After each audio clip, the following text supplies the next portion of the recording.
Hello everyone, आज हम लेंगे सेपरेशन ऑफ पावर, शक्तियों के पृथक्करण का सिद्धांत। शक्तियों के पृथक्करण का सिद्धांत फ्रांस के एक फेमस पॉलिटिकल थिंकर मॉन्टेस्क्यू ने दिया। उसने शक्ति पृथक्करण का सिद्धांत प्रतिपादित किया। उनकी बुक आई थी 1748 में, जिसका नाम था स्पिरिट ऑफ द लॉस। शक्ति पृथक्करण का सिद्धांत उसने इसी बुक में दिया। बेसिकली सेपरेशन ऑफ पावर होता क्या है, आप सभी को पता है कि गवर्नमेंट के 3 पार्ट होते हैं।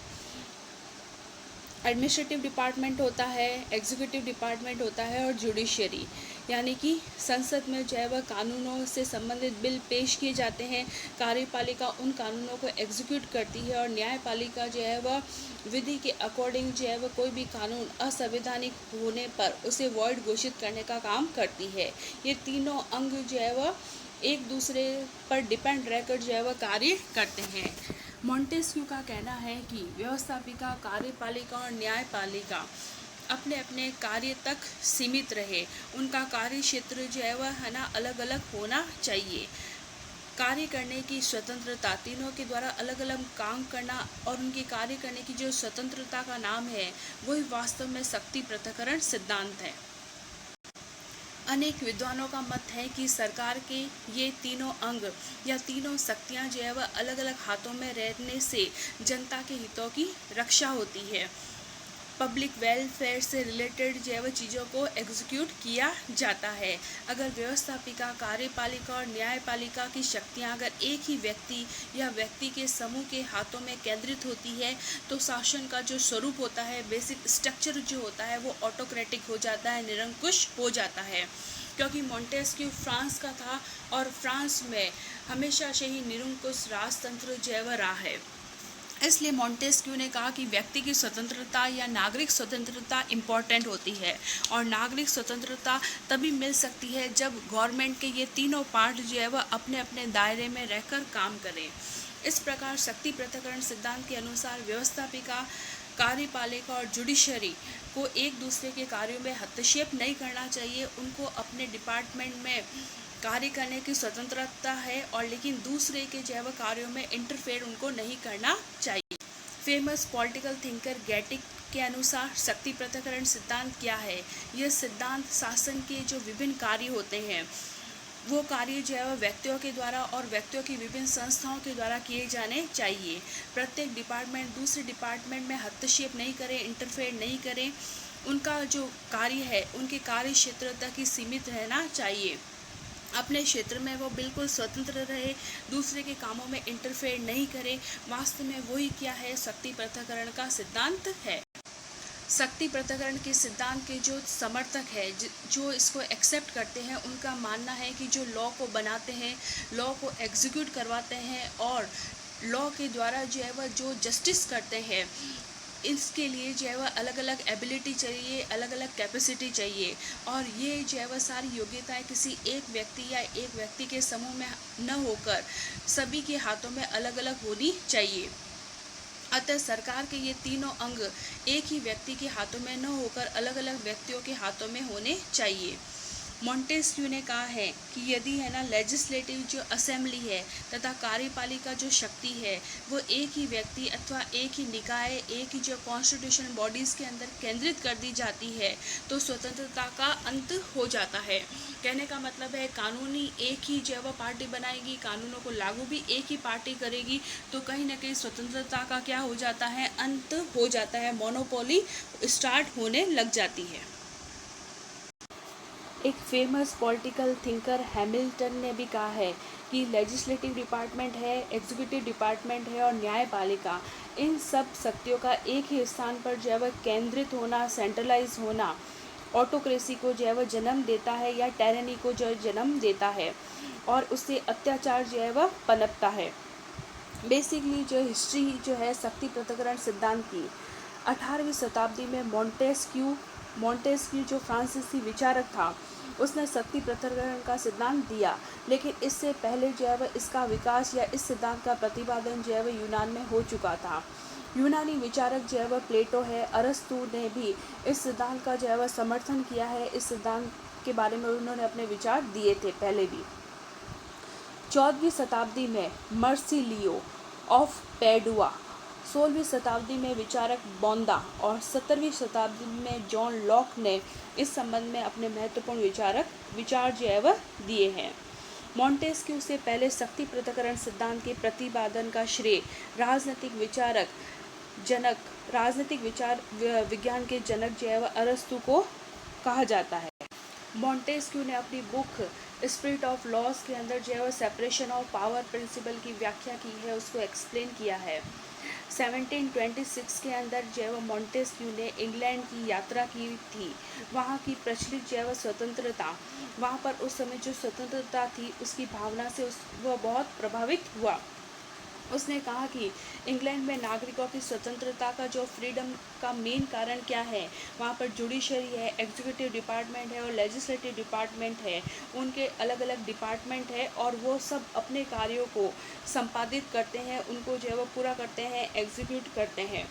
जबकि फ्रांस में जो है वह क्या है, निरंकुश सम्राट है, निरंकुश राजतंत्र है, वहाँ पर ऑटोक्रेटिक जो है वह एम्पीरियर है और सभी जो है वह डिपार्टमेंट यानी कि कानून बनाने का कार्य उसको लागू करने का काम और डिसीजन देने का काम सभी जो है वह सम्राट के अधीन होते हैं और वहाँ के लोगों को जो है वह स्वतंत्रता प्राप्त नहीं है।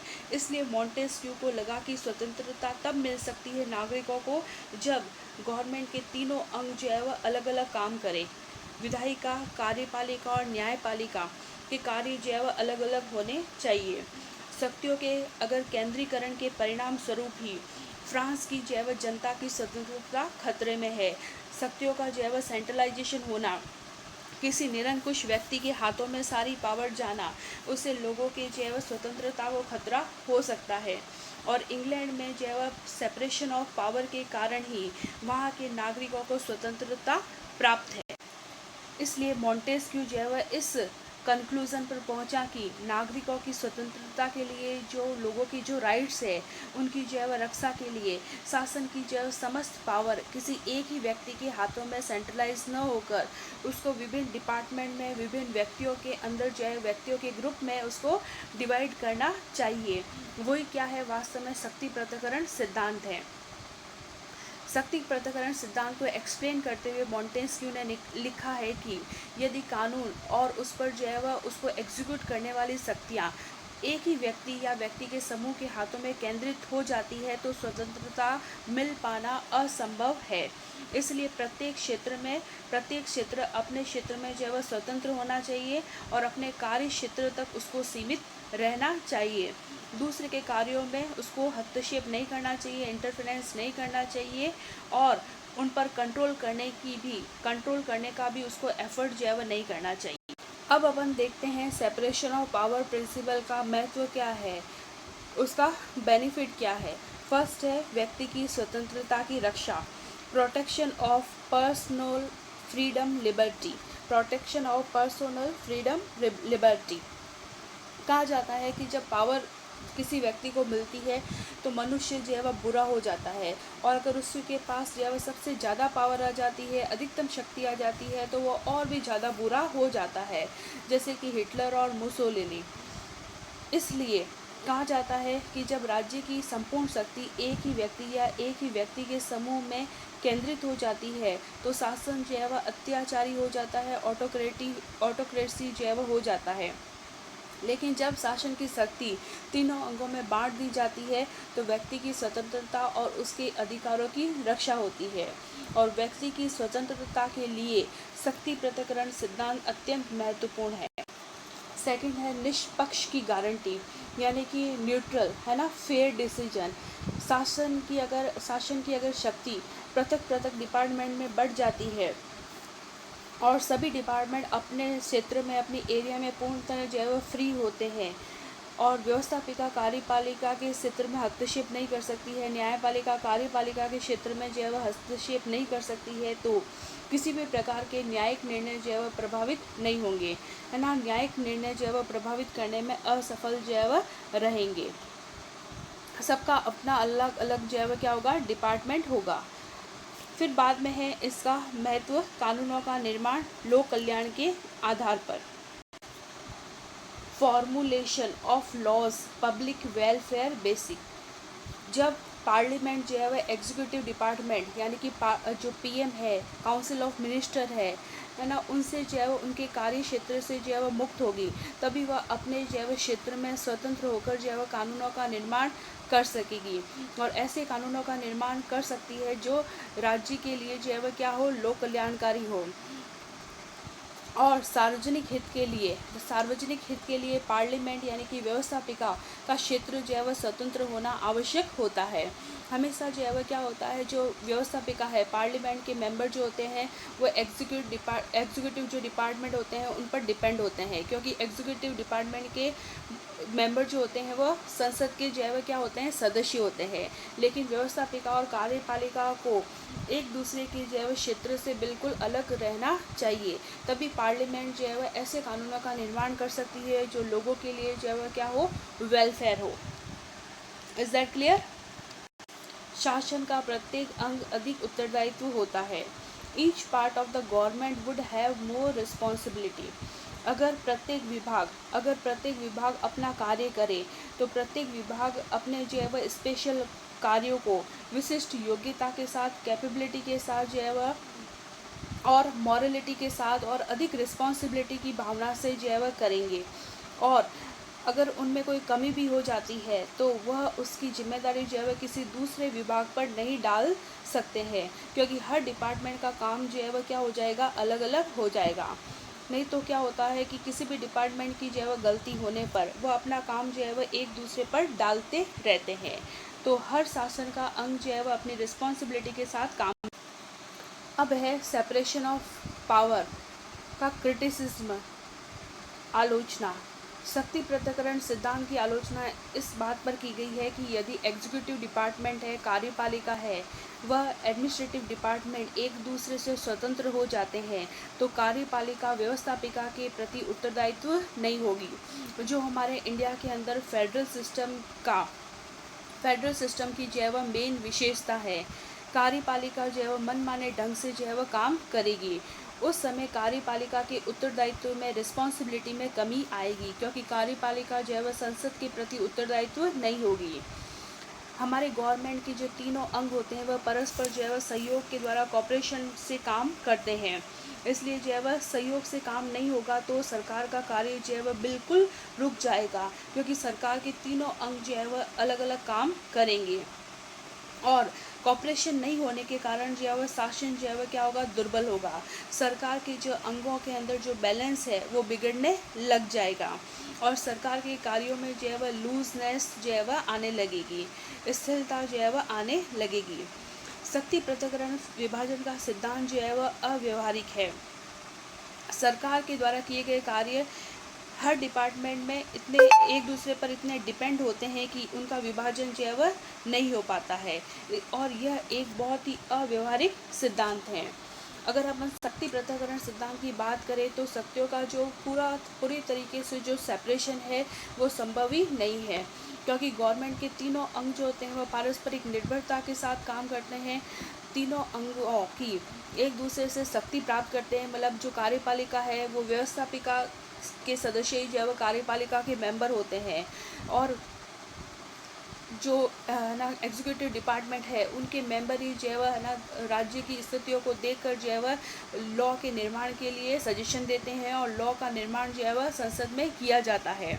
इसलिए तीनों अंग जो है वह एक दूसरे के सहयोग पर काम करते हैं। संपूर्ण शासन जो है वह क्या है, एक इकाई है, एक यूनिटी है जिसके विभिन्न अंग जो है वह मिलकर काम करते हैं। इसका सबसे बड़ा क्रिटिसिज्म ये है कि गतिरोध का डर, फियर ऑफ डेडलॉक। शक्ति पृथक्करण से शासन के तीनों अंगों के कार्य और व्यवहार में गतिरोध उत्पन्न हो सकता है। ये हो सकता है कि कार्यपालिका जो है वह किसी और विचार के दल को समर्थन करे, विधायिका किसी दूसरे दल का जो है वह समर्थन करे।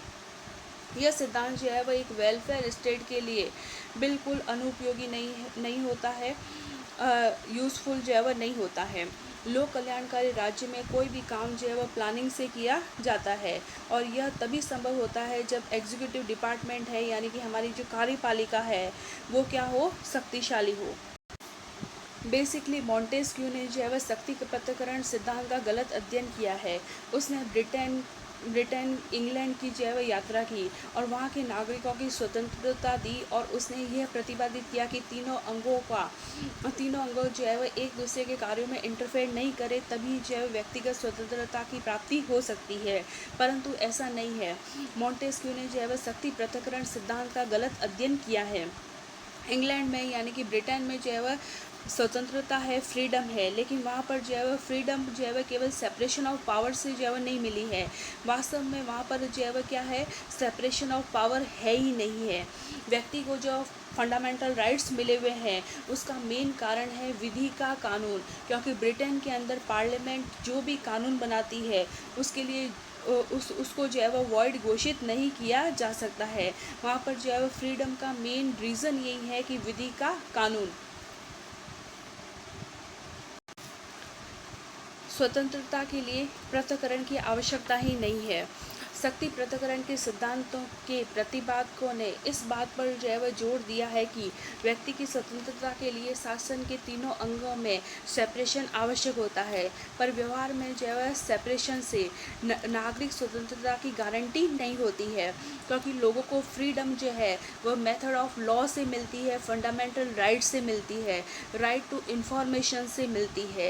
ये जो होते हैं वो नागरिक स्वतंत्रता के लिए यानी कि फंडामेंटल राइट्स है, मौलिक अधिकार है, उनके द्वारा नागरिकों को स्वतंत्रता जो है वह प्रदान की जाती है। ब्रिटेन के अंदर ही है ना बिल ऑफ राइट्स जो है वह नागरिकों को दिया गया है, इसलिए जो है वह नागरिकों को स्वतंत्रता जो है वह शक्ति पृथक्करण से नहीं दी जा सकती है। यहाँ तक बच्चों क्लियर? Thank you.